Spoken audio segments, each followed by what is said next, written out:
দাদু খিদে না গেতে। আরে টাকাটা কি দেবে নে? এই নিন 100 টাকা। 100 টাকা? আল্লাহ তোমার ভালো রাখো। আলহামদুলিল্লাহ। বাবা 100টা টাকা দাও, কোচিং এর ফি দেব। ঠিক আছে দিচ্ছি, এই নাও। আচ্ছা কালকে তোমাকে 100 টাকা দিলাম, ওই টাকায় কি খেয়েছো? বাবা ওই টাকায় আমি দুয়া খেয়েছি। দুয়া খেয়েছে মানে? ব্যবসার জন্য দোকানদাররা কি সব নামে জিনিসপাতি বিক্রি শুরু করেছে।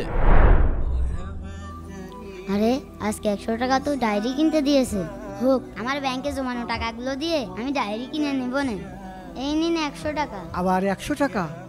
আল্লাহ তোমার হায়াতে বরকত করুক। এই নাও তোমার ডায়েরি কিনা 100 টাকা। থাকো, আমি চলে গেলাম। বাবা দাঁড়াও। কি হলো? তুমি তো ওই রাস্তা দিয়ে যাচ্ছ, আমাকে নিয়ে চলো। ও হ্যাঁ, ঠিক আছে চলো। দাদু ওই সাহেবরা আসতেছে। গাড়িতে ওঠো। বাবা দাঁড়াও, আমি আসছি। সাহেবরা টাকা দিবেন নি? এই নিন দাদু 100 টাকা। আল্লাহ তোমার ভালো রাখুক। হ্যাঁ, আল্লাহ ভালো রাখুক।